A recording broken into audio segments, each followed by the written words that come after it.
Welcome, everyone. Thanks for joining this customer spotlight session. My name is Michael Haig, and I'm the head of product marketing at Yugabyte. I'm thrilled to be able to keep the distributed SQL conversation going today with one of the discussions I've been looking forward to the most. I'm honored to be joined by Jay Duraisamy, the Senior VP of Data and Analytics Technology at Fiserv. Jay, it's great to see you again, and thanks for joining us to share your experiences and how you're working to address data challenges in the financial services industry. We're excited to keep that conversation going that we started earlier in the year. Thank you, Michael. Glad to be here. Perfect. Now, like I said, we had a chance to speak a couple quarters ago. So I want to kind of take the next 25 minutes to build on that conversation, get an update from you on the projects and priorities that are keeping you busy, and just talk through a little bit of how you're embracing the modern IT stack and ultimately what impact those projects are having on your business. But before we jump into all those details, let's just step back and just do a quick introduction. So can you share just a quick overview of your background, a little bit about Fiserv, and then what you're working on at Fiserv? Sure. Jay Duraisamy, Chief Technology Officer for Data Commerce Solutions. Data Commerce Solutions' objective is to bring in data from different line of businesses and business units within Fiserv and light up the value for our customers and consumers and monetizing those products. And as you know, Fiserv is one of the largest FinTech that serves banks, card issuers, as well as merchants. And as part of the rails, we actually serve pretty much every household in the country. Very nice. And I think I've heard the stat, where the amount of money that moves through the Fiserv platform again is measured by the trillions. It's a meaningful amount of money. And like you said, it touches all of us on a daily basis. Now, just a quick question, kind of clarification on your role. I know this is a new role at Fiserv, correct? Kind of having this cross BU organization that looks after data and kind of pulls it together, correct? That's correct. I think Fiserv as a company, we do a pretty good job of taking the real-time transactions and serving the customers very well.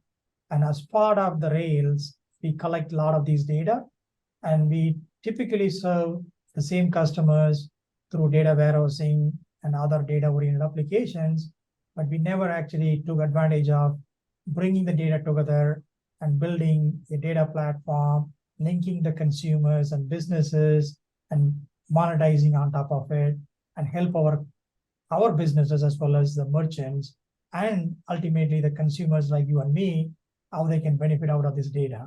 And that's what this data commerce solutions mandate is, to build a new business unit. Very, very nice.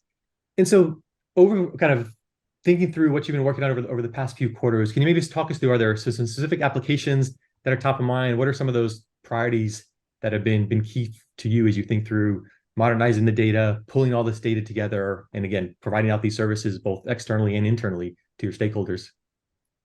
Yeah, I think the important aspect of the building a monetization business is how do we build a foundational capabilities so that we don't repeat the same architecture again and again to build individual products.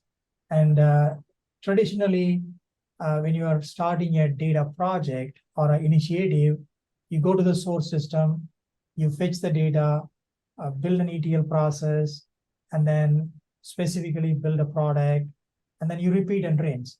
And as part of it, what happens is you end up duplicating the source data, and then you end up duplicating a different kind of ETL architecture, different tool sets. And by doing this, your cost of maintenance of serving these products eventually becomes more and also complex. So building the foundational capabilities to build more products is very, very critical. So what we are doing is, how do we bring the data, build one pipeline through what we call data factory. And as part of it, we standardize the data, we link the consumers, link the businesses, and we bring the data in one place called pre-purposed repository. And as part of the pre-purposed repository, you do it outside of the use cases. And then in parallel, my business partners are actually working with partners and internal and external customers, ideating the product ideas. And then as part of that, we will actually use the pre-purposing data to build products multiple times.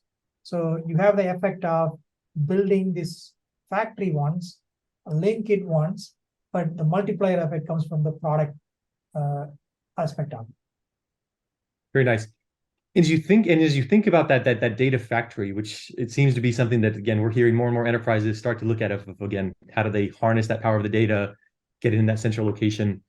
As you within Fiserv thought through the data requirements, that database that would power that, what were some of the key requirements that you were looking for as you were exploring options of what to use as that underlying database and technology? It's a great question. I think as you talked about, even though Fiserv did not have this data-centric approach, the volume of data that we have is humongous. We have multi-petabytes of data that over a period of time that we have to run through the rails, through the data factory and link it. So we need a technology that actually can help with the batch ingestion as well as in real time can serve the latency required to provide APIs. So when we bring the data, we use Spark-based computing on a large volume of data, ingest it through our ETL processes, and then we needed a store that can actually be high throughput as well as the low latency based storage. So that's where the Yugabyte comes in addition to Databricks for our Spark-based computing. Very nice. And yes, and as you look at Yugabyte DB and again adopting distributed SQL in there, I'm a big believer that we're kind of going through this database data renaissance where again we've spent the last few decades modernizing cloud. We've spent the last decade modernizing applications. There's new pressures on the business around optimization, cost, and efficiency. So all these pressures are really kind of shining a light on the fact that people that are still using database technologies that are decades old are just kind of missing the boat. Do you kind of feel that it's time now, or again, you've been exploring these new database technologies because of the need to align with your application work, kind of your investments in cloud and this agility and scale that people need now? I think so. I think there is an evolution to the technologies. And if you're actually purely looking at an e-commerce app and you want to store the data on a shopping cart, you can go to a relational database and with a product catalog. That's perfectly fine. But when you are dealing with a large volume of data, even if it is structured data, and you want to actually process it cheaper, faster, and you need Spark-based computing. And if you want to store the data in a way that you need to be ACID compliant, you need to be distributed, you need to be highly available, you can replicate across multiple regions without having to invest in a lot of these replicating technologies, otherwise available in the legacy world. You need to choose a technology that does that. Most of these functionalities or capabilities out of the box, right?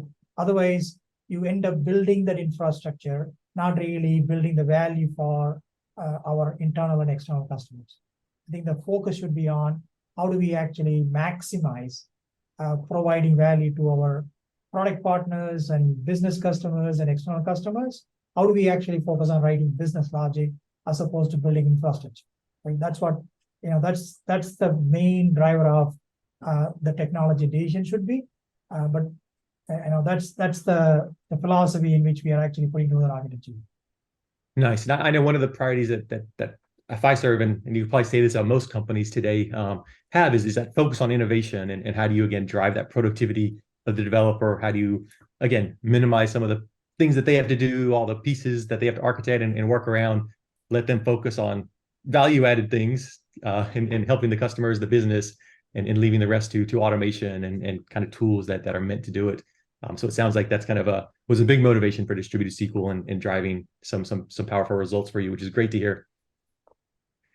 You mentioned a little bit about multi-region, so maybe just kind of want to click into that. can you talk us through a little bit of how you're deploying, kind of what does your architecture look like? Are you on-prem? Are you cloud? Are you across regions? A little bit about kind of how are you architecting, thinking about both scale and resiliency as part of that? Certainly. Large volume of data, we need to process cheaper, faster. We have Databricks as our Spark compute engine, and then we will use Databricks for our batch fulfillment and batch engine. And any real-time database, we will rely on Yugabyte for it. Yugabyte actually has two grammars, which is advantageous to us. It can either be a Postgres-based, horizontally distributed engine, or you can actually use also as a NoSQL Cassandra-based engine.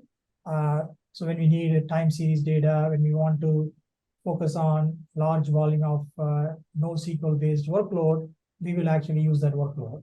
And on top of it, we will use Spring Apps, microservices, Apogee for exposing API, and the Kubernetes and AKS, they are also in play as we build more and more. We are actually in Azure, so the entire pipeline from real-time Kafka to the file-based systems will go through this ELT architecture using Databricks, and then that's where we take a branch between the batch engine versus real-time database, between Yugabyte and Databricks with the Spring App microservices. Nice. And so deployed in Azure is kind of your cloud infrastructure, and then I assume around across multiple regions and zones within that. Yes. So we want we are in Azure Central Zone, and within that zone, we have highly available 3x replication for all our horizontally scalable system within that zone. And then we have plans to implement that in another region for a multi-region deployment. Got it. And one question I know is, again, you mentioned a lot of pieces, so clearly there's a lot of great technology coming together to form this IT stack.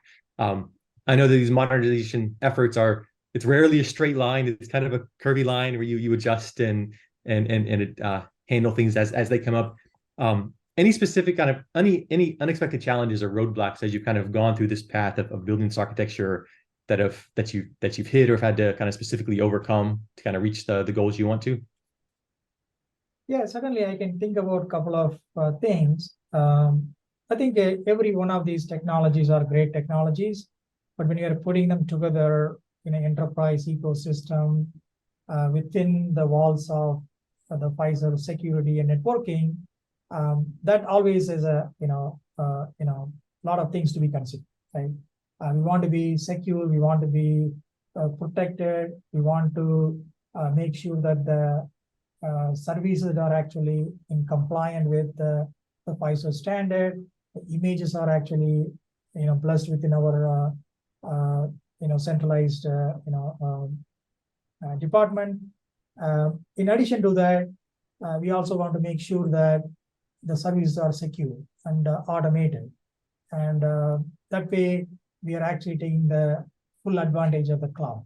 So I think all these aspects are a continuous evolution, and especially when you are starting something like Azure, a stack that has not been built like this, it was a while to get up and running with the Fiserv images, with the services, within the firewalls, within the Azure network. And then once we were up and running, the second challenge is around how do we bring the data from on-prem to cloud and sync the data ongoing. That actually is another challenge. And then the third challenge is around how do we build on top of this in a way that we can actually scale. And then the performance tuning of the interaction between the systems. We can run things faster within Databricks, but how do we actually push that high throughput workload to Yugabyte?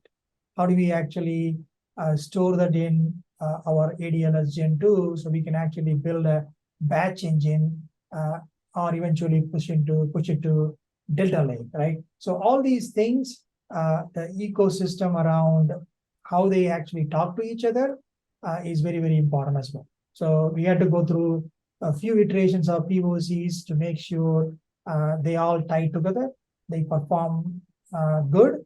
And right now, we are about 60-70% of the way in terms of where we want, both in terms of automation, in terms of scalability, in terms of performance, but we are continuously making progress to make it better and better.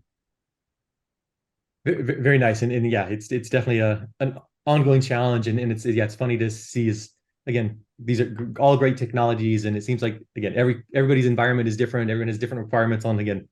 People always mention networking and security, and then as you bring in the cloud pieces that are all evolving, it's a fun challenge. I'm sure it's keeping you busy and keeping you awake at plenty of nights. But kind of maybe then jumping back up to think through how you're using this. I know in an earlier talk you kind of gave some examples. Maybe just for the audience out here, can you talk to kind of what are some of the outcomes, either internal or external stakeholders? What are some of the applications that are running on this? Some of the services that you're providing that are powered by this, or that you kind of view in the future to be powered by this? We are still pretty young, about 12 months in. We are up and running in Azure, and I will actually point out a couple of key pillars that we are building. One is the consumer 360 and business 360. And that means that every data that is going through our ecosystem, we want to build the consumer key as part of that ecosystem. And then also the business key to uniquely identify the businesses, similar to the consumer. And we are in an alpha stage on the consumer 360, where given a PII, we could say what is your ID with your information tied to it. And we are actually aggressively executing for the rest of the year multiple data ingestion plan to be keyed. And starting from 2024, we will have more and more information about, say, Michael within our Fiserv ecosystem as part of the consumer 360. And similarly, if Michael has a business across our line of businesses and across our business unit interactions, we will be able to uniquely identify and attach an identifier to that business. So that's actually the two pillars that we are working on. And the consumer side of it, we are in the alpha stage, and we are executing on the business identifier side of it still. And we are expected to go live sometime in 2024 early.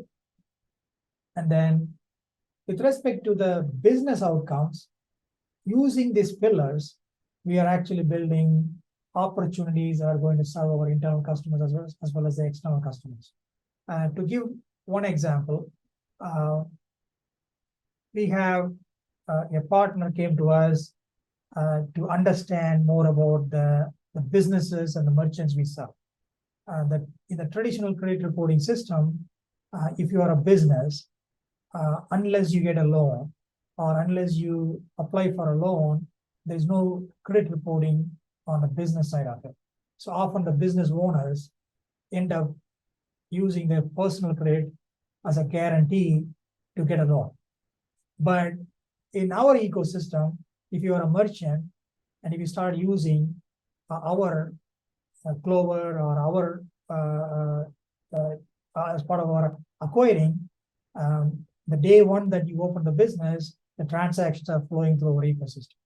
So we will be able to furnish additional information about the merchant into the traditional credit reporting system to provide a better visibility of who Michael business is, what Michael business is. That'll actually reduce your need to underwrite a loan using personal guarantee. So this way, both our merchants are benefiting as well as our partners, as well as we are actually venturing into a new area of serving our customers. The other example could be bringing data from various business unit and line of businesses can help prevent fraud using our exchange model. If you are actually swiping a card, and if your wife had actually called in and put a fraud request in the bank that you are banking with, and during the card swipe, if I'm not able to access the fraud, then I won't be able to ask you for additional authorization information. But by bringing data together, now I'm able to provide that level of information. So that's another use case that we are currently executing on. Yeah, and I think, I mean, to me, I was amazed to hear just again the value that these people are starting to bring to the data. That again, this realization that we can tie this data together. Because I know as a customer consumer, it's always frustrating where if you're talking to one side of a business, they know your information somewhere else, but it's never tied together. I see this in retail. If I shop online and then go in person to the store, it's no, you have to do stuff only on one side or the other, and it's just that missing linkage of tying it together. So I can definitely see the value here, which is great. You talked a little about the business outcomes, and I know one of the activities our teams are engaged with is just kind of mutually trying to recognizing knowledge, kind of the value that comes from doing these database modernization, these data efforts. At Yugabyte, we have an acronym. We talk about kind of looking at it as the PRESS framework. So it kind of stands for kind of 5 key business outcomes: productivity, resiliency, efficiency, savings, and security.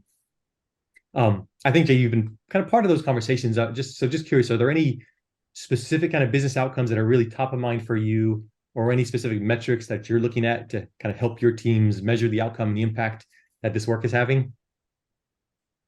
Yeah, I think in terms of measuring it, with respect to our use cases, the real-time nature of having a low latency response for both our internal fraud applications as well as external partners through API is very, very important. And that sub-second response should not be any different irrespective of the large volume of data that we need to deal with. Right? That's where choosing the right technology like NoSQL or Yugabyte like type technologies is very, very critical. So when it comes to API, our measurement around the latency, sub-second response, highly available, and with a horizontally scalable large volume of data is how we are going to measure our success. With respect to interacting through batch, I would say that can we actually serve our customers request on hourly or intraday or daily or weekly or monthly in a way that we can fulfill the objectives in delivering what the business outcomes our partners are looking for, right? So I think the SLAs and high throughput and the low latency is very, very critical. Nice. And just curious, I know certain businesses have kind of, we talk to them a lot about, as you kind of mentioned, about the metrics you look at and the performance and scale. They have peak events. They have certain times of the year where traffic, where their application just suddenly blows up. Again, retail and Black Fridays are always the classic example. As you kind of look at like your workloads, do you have any kind of similar events, or is it fairly steady growth that's a little bit more predictable, and you just kind of have to be able to respond and scale over time? I think like I said earlier, we are 1 year into it.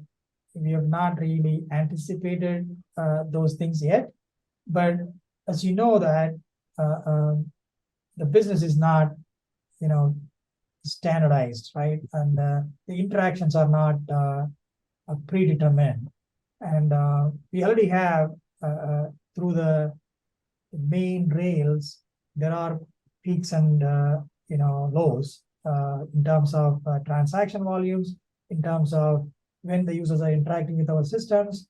I expect similar behavior within our data ecosystem also. Already on the data ingestion side of it, the volume of data that we need to deal with actually goes through our peak period versus non-peak period, right? And for that, the ingestion need to accommodate for it, and that we are already adjusting it. On the consumption side of it, definitely, as we are bringing in more partners and more customers, we need to be able to scale up and scale down. And if you look at the technology stack that we talked about it, every one of them is going to help us in cloud, whether it is a microservices deployed on Spring apps, or in the future going to be in the container-based system. I can actually scale up and scale down depending on a Thanksgiving Day volume when the APIs are highly leveraged, versus on a weekend where I don't have to spend that much money to have a larger infrastructure, right? Whereas in the case of database, Yugabyte and Databricks, they're horizontally scalable system. Today, we have Yugabyte Anywhere, but we would like to go to Yugabyte Managed, and that hopefully will give you a lot more scalability than Yugabyte Anywhere. That's one of the things that we need to be working with your team to get to that target architecture so that we can scale a lot better. Yeah, and that's great to hear. I mean, we're seeing, I think, that shift more and more. Again, UIDB Anywhere, our kind of on-prem self-managed DBaaS offering, and then seeing more and more customers start to look at UIDB Managed, which is our fully managed cloud offering, and providing that, again, that SaaS model, that SaaS environment that people want, where they can just operate and can get going and not have to manage and handle all the kind of operational tasks behind the scenes. Which brings up kind of another key point. Maybe we can hit on this in the last few minutes, and that's technology is one thing, but we know that as good as the technology can be, the people side of things are probably more important. And as we think through roadblocks for adoption, it's usually the processes and getting the right people on staff. So it sounds like you've been in a fortunate position where, again, new team coming together, you've had a chance to kind of build the team, but maybe kind of think through, as you've, again, gone through this over the past year, and of course you've done this in your past, what are some advice you would give us as how you approach enabling teams, upskilling the teams, and getting ready for new technology like this? Yeah, that's actually the most important thing out of all. Having the right team, right next two levels are very, very critical to execute faster and faster. So when I took over this role, I inherited a team who are very well versed in understanding the data and ETL architectures. But where we want to go, we needed to build a foundational data factory, which is more of software engineering in nature. So with the help of leadership, we were able to augment the existing team with additional resources who are in the data engineering, software engineering background, and also in the leadership. People who have done big data using Java, Python, Spark pipelines. And when they come in, you're talking about bringing the data in a Spark pipeline much faster and cheaper way. To do that, we need to build those pipeline capabilities, right? And we are also choosing newer technologies like Databricks and Yugabyte, and we are in Azure, which is new to us, and Spring apps, and all these technologies with new people bringing it all together. It needs a transformation of its nature, right? So bringing the right leaders who has done that, who are passionate about making a difference is number one. And number two is the next level of directors and managers who are actually be able to align with the leaders to build this architecture is another piece of the puzzle. And combining that with the existing talent who understand the data, who understand the domain, who understand the business, and working together in a right organization structure to create the business value is actually very, very important. And the third thing I would say is partner like Yugabyte and Microsoft Azure and Databricks, and having a conversation with them about how customers like ours have utilized the technology and taking advantage of them through training programs and upskilling our the new team as well as the existing team is also very, very critical for us to be very productive. So it's actually multifaceted, and it is a continuous learning. Yeah, and I think that puts it well. It's definitely continuous learning, and I think from a vendor side, we take on some responsibilities of how we help kind of make sure your teams have the knowledge. We're supporting those. Again, reasons why we do just things like Distributed SQL Summit, just to help with that broader education.